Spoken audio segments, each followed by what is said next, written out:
रोज का वचन। रोज के वचन में आपका स्वागत है। दिन 51। निर्गमन अध्याय 27।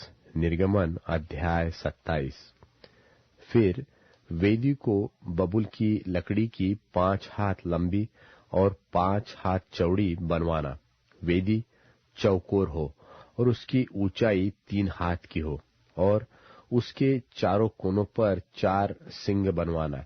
वे उस समेत एक ही टुकड़े के हो और उसे पीतल से मढ़वाना और उसकी राख उठाने के पात्र, फावड़िया और कटोरे और कांटे और अंगीठियां बनवाना। उसका कुल सामान पीतल का बनवाना और उसके पीतल की जाली एक झंझरी बनवाना और उसके चारों सिरों में पीतल के 4 कड़े लगवाना और उस झंझरी को वेदी के चारों ओर की कंगनी के नीचे ऐसे लगवाना कि वह वेदी की ऊंचाई के मध्य तक पहुंचे। और वेदी के लिए बबूल की लकड़ी के डंडे बनवाना और उन्हें पीतल से मढ़वाना और डंडे कड़ों में डाले जाए कि जब जब वेदी उठाई जाए तब तब वे उसकी दोनों अलंगों पर रहे। वेदी को तख्तों से खोखली बनवाना, जैसी वह इस पर्वत पर तुझे दिखाई गई है, वैसी ही बनाई जाए। फिर निवास के आंगन को बनवाना। उसकी दक्षिण अलंग के लिए तो बटी हुई सूक्ष्म सनी के कपड़े के सब पर्दों को मिलाए कि उसकी लंबाई 100 हाथ की हो। एक अलंग पर तो इतना ही हो। और उसके 20 खंबे बने और इनके लिए पीतल की 20 कुर्सियां बने और खंभों के कुंडे और उनकी पटिया चांदी की हो। और उसी भांति आंगन की उत्तर अलंग की लंबाई में भी 100 हाथ लंबे पर्दे हो और उनके भी 20 खंबे और इनके लिए भी पीतल के 20 खाने हो और उन खंभों के कुंडे और पटिया चांदी की हो। फिर आंगन की चौड़ाई में पश्चिम की ओर 50 हाथ के पर्दे हो और उनके खंबे 10 और खाने भी 10 हो। और पूरब अलंग पर आंगन की चौड़ाई 50 हाथ की हो और आंगन के द्वार की एक ओर 15 हाथ के पर्दे हो और उनके खंबे 3 और खाने 3 हो। और दूसरी ओर भी 15 हाथ के पर्दे हो, उनके भी खंबे 3 और खाने 3 हो। और आंगन के द्वार के लिए एक पर्दा बनवाना, जो नीले, बैंजनी और लाल रंग के कपड़े और बटी हुई सूक्ष्म सनी के कपड़े का कामदार बना हुआ 20 हाथ का हो। उसके खंबे 4 और खाने भी 4 हो। आंगन की चारों ओर के सब खंबे चांदी की पट्टियों से जुड़े हुए हो। उनके कुंडे चांदी के और खाने पीतल के हो। आंगन की लंबाई 100 हाथ की और उसकी चौड़ाई बराबर 50 हाथ की और उसकी कनात की ऊंचाई 5 हाथ की हो। उसकी कनात बटी हुई सूक्ष्म सनी के कपड़े की बने और खंभों के खाने पीतल के हो। निवास के भांति भांति के बर्तन और सब सामान और उसके सब खुंटे और आंगन के भी सब खुंटे पीतल ही के हो। फिर तू इस्राएलियों को आज्ञा देना कि मेरे पास दीवट के लिए कूट के निकाला हुआ जलपाई का निर्मल तेल ले आना, जिससे दीपक नित्य जलता रहे। मिलाप के तंबू में उस बीच वाले पर्दे से बाहर जो साक्षी पत्र के आगे होगा, हारून और उसके पुत्र दीवट सांझ से भोर तक यहोवा के सामने सजा कर रखे। यह विधि इस्राएलियों की पीढ़ियों के लिए सदैव बनी रहेगी।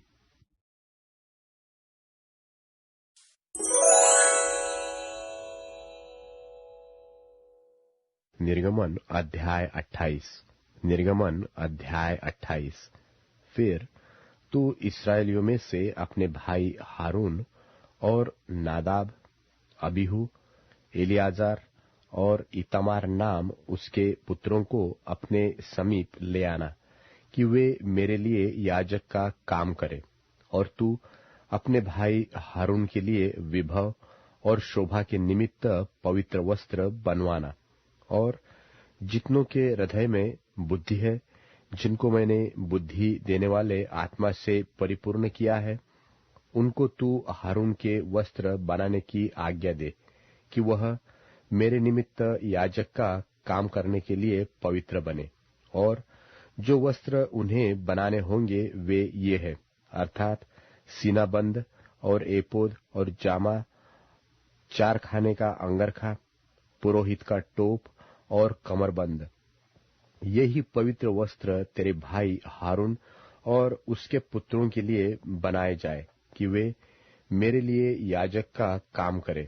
और वे सोने और नीले और बैंजनी और लाल रंग का और सूक्ष्म सनी का कपड़ा ले। और वे एपोद को सोने और नीले, बैंजनी और लाल रंग के कपड़े का और बटी हुई सूक्ष्म सीने के कपड़े का बनाए, जो कि निपुण कढ़ाई के काम करने वाले के हाथ का काम हो। और वह इस तरह से जोड़ा जाए कि उनके दोनों कंधों के सिरे आपस में मिले रहे।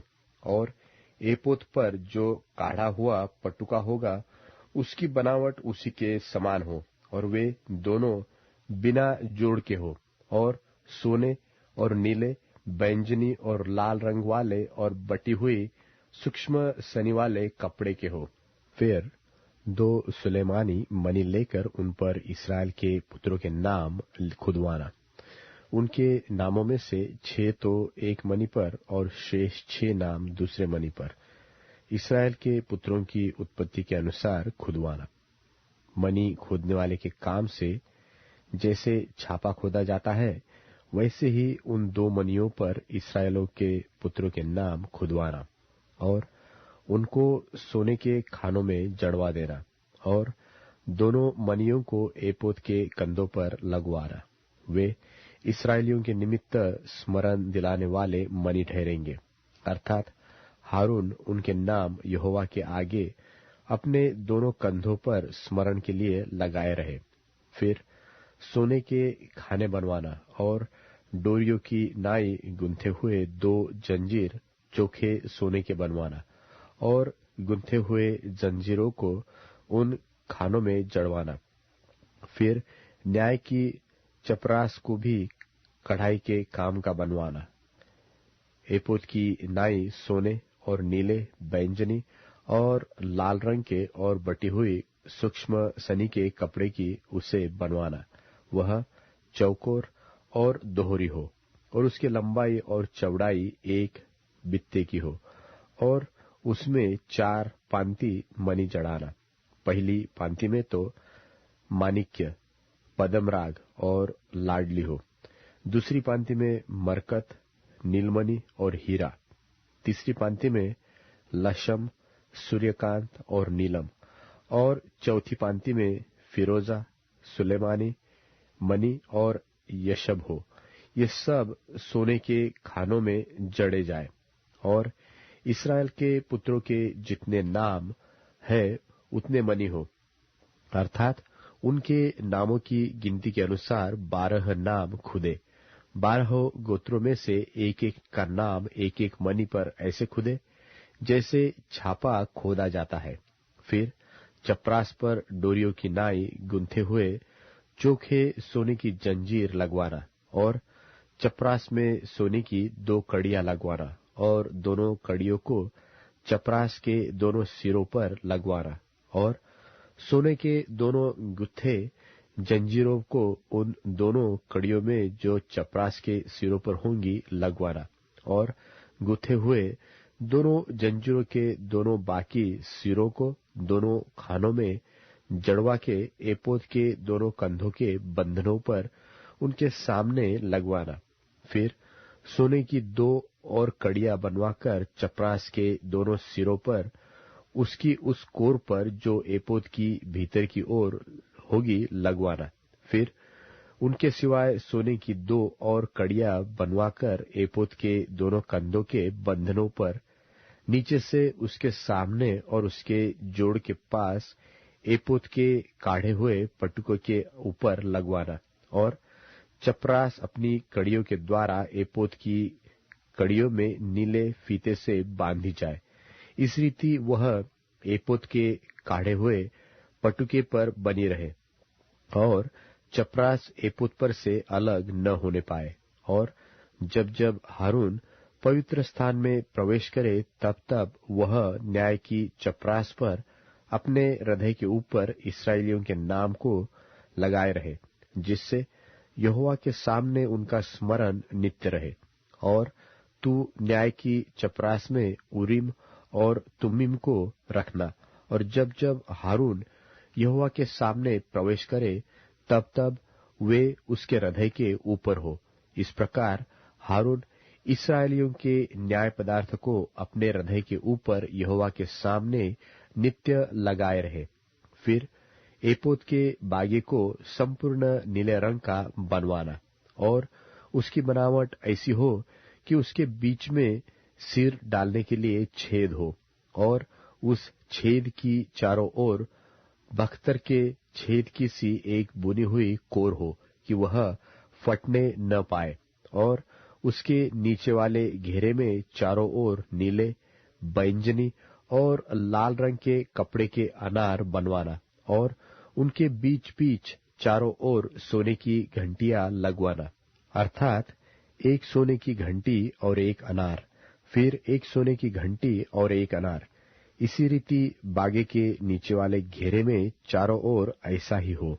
और हारून उस बागे को सेवा टहल करने के समय पहना करे कि जब जब वह पवित्र स्थान के भीतर यहोवा के सामने जाए, वह बाहर निकले तब तब उसका शब्द सुनाई दे, नहीं तो वह मर जाएगा।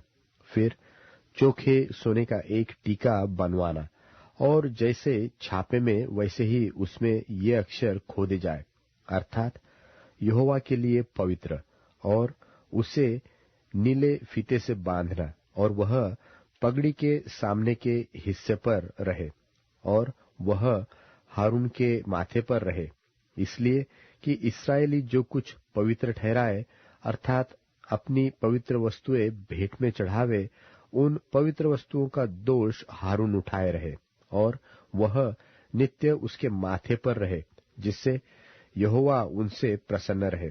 और अंगरखे को सूक्ष्म सनी के कपड़े का चारखाना बुनवाना, और एक पगड़ी भी सूक्ष्म सनी के कपड़े की बनवाना, और कारचो भी काम किया हुआ एक कमरबंद भी बनवाना। फिर हारून के पुत्रों के लिए भी अंगरखे और कमरबंद और टोपियां बनवाना। ये वस्त्र भी विभव और शोभा के लिए बने। अपने भाई हारून और उसके पुत्रों के ये ही सब वस्त्र पहनाकर उनका अभिषेक और संस्कार करना, और उन्हें पवित्र करना कि वे मेरे लिए याजक का काम करें, और उनके लिए सनी के कपड़े की जांघियां बनवाना, जिनसे उनका तन ढपा रहे, वे कमर से जांघ तक की हो। और जब जब हारून व उसके पुत्र मिलाप वाले तंबू में प्रवेश करे, वह पवित्र स्थान में सेवा टहल करने को वेदी के पास जाए, तब तब वे उन जांघियों को पहने रहे, न हो कि वे पापी ठहरे और मर जाए। यह हारून के लिए और उसके बाद उसके वंश के लिए भी सदा की विधि ठहरे।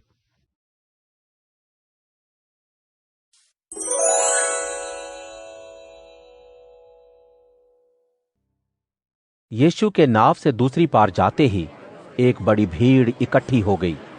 वहीं झील के किनारे आराधनालय के प्रधानों में से यायर नामक एक आदमी आया और यीशु के कदमों पर गिर पड़ा। गिड़गिड़ाते हुए उसने यीशु से कहा, मेरी बेटी मरने पर है, आप आकर उस पर हाथ रखें ताकि वे ठीक होकर जिंदा रहे। यीशु उसके साथ उसके घर की तरफ चल पड़े। भीड़ इतनी जबरदस्त थी कि लोग एक दूसरे पर गिरे पड़ते थे। एक महिला को 12 साल से खून बहने की बीमारी थी। डॉक्टरों से उसे बहुत दुख मिला था, क्योंकि उसकी अपनी सारी दौलत इलाज में लगा देने के बावजूद फायदा होने के बजाय और बीमार हो गई थी।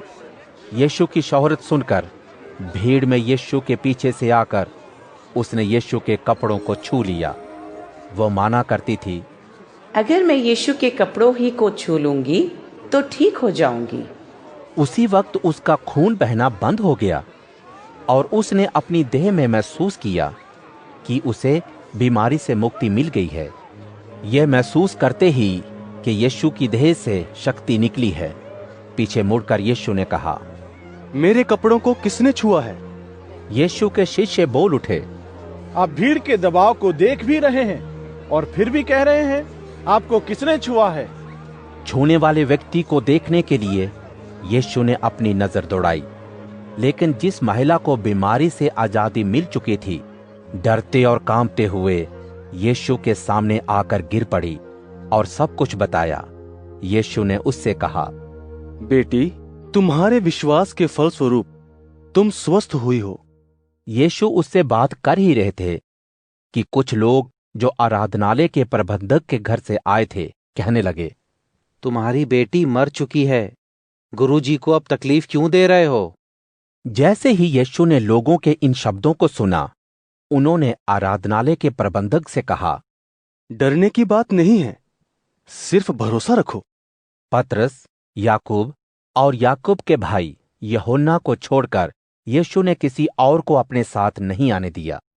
आराधनालय के प्रबंधक के घर पहुंचने पर यीशु ने वहां शोर शराबे के अलावा लोगों को जोर जोर से रोते हुए पाया।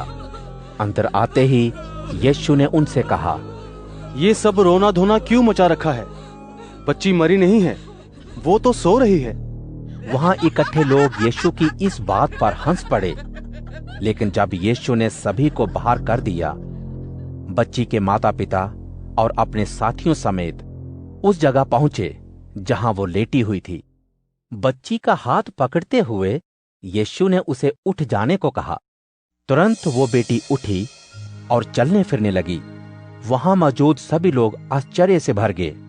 यीशु ने उन्हें सख्ती से कहा कि इस घटना के बारे में कोई न जानने पाए, ये भी कि इस लड़की को खाने के लिए कुछ दिया जाए।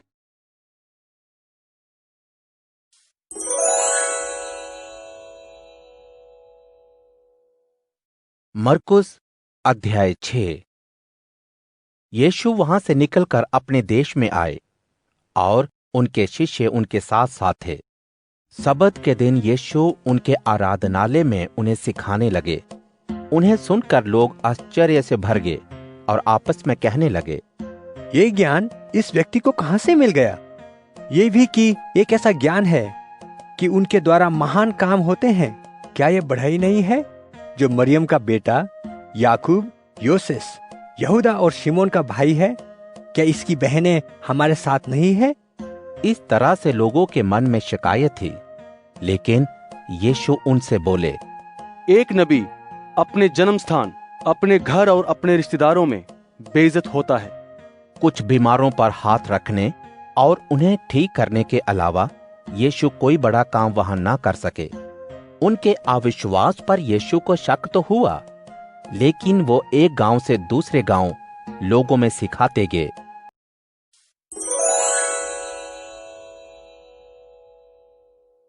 अध्याय 24। महिमामय राजा।